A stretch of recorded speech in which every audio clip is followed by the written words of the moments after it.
Another listener who sends us a note. Now, we have had quite a vibrant discussion about the state GOP endorsement of you, so it isn't something that really most of our audience really agrees with, as near as I can tell. Most of the comments we've heard don't favor this pre-selection of candidates.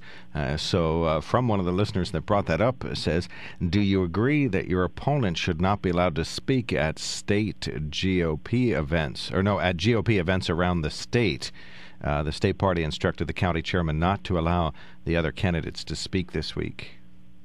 I'll leave it up to the Republican Party. I'm new to this process. As you kind of got from my background, I'm new to politics. I'll leave it up to the state GOP how to handle state GOP business. I will tell you there's clearly going to be a primary. I think it's disingenuous, the people that are out there saying, "Oh, this is making it so there's no primary, there's no competitive primary." There's a gentleman in this race that has put in over $5 million of his own money.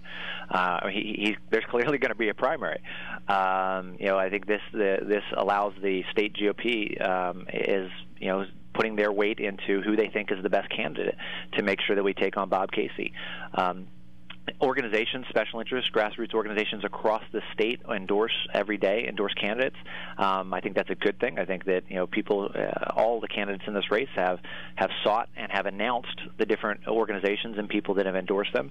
And I think the state GOP is if you look at these are elected members. These are not just random people selected in society. These are people that are elected from Republican Party voters.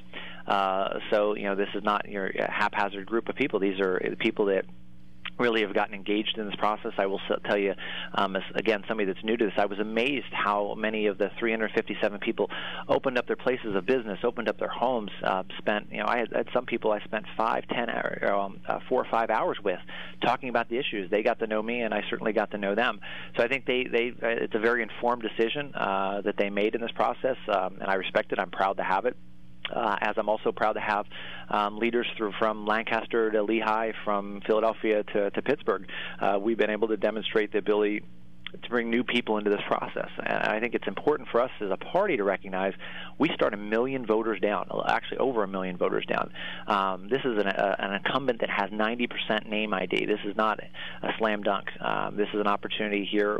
We have an opportunity to defeat him, but it is going to take a candidate that can bring the resources together of the state and one in which we can unite behind, and one, most importantly, that can win over those independents and conservative Democrats. Well, of what value? Oops, go ahead.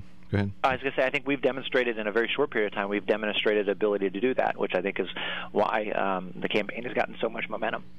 Honestly, I would have to say, of what value is the victory over Casey if it came at the expense of other potentially, victorious candidates? I mean, that's just my gut reaction. I honestly think an open primary across the board is closer to ideal, and we've advocated for that a little bit on the show. Oh, and if you were a county Republican chairperson, what would you say about hearing more voices, allowing your Republican committee members to hear all of the candidates who are interested?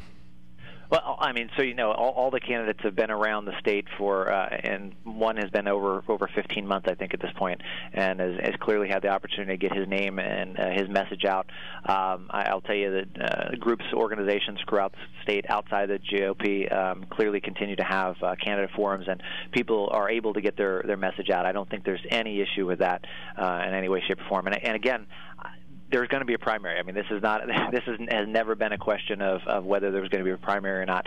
The question was, is the state party going to have an input in who they think the best candidate is to take on Bob Casey? And I will tell you, I find it a little bit hypocritical, candidly, for candidates to come out and trot out endorsements from organizations and then to say, well, it's not okay for the state party to endorse. That doesn't make sense to me. I'm not quite sure that necessarily the endorsement is the heart of this issue. And I have some other questions or other topics, so we're going to move on in a second. But anyway, just the nature of an endorsement itself isn't the heart of the matter.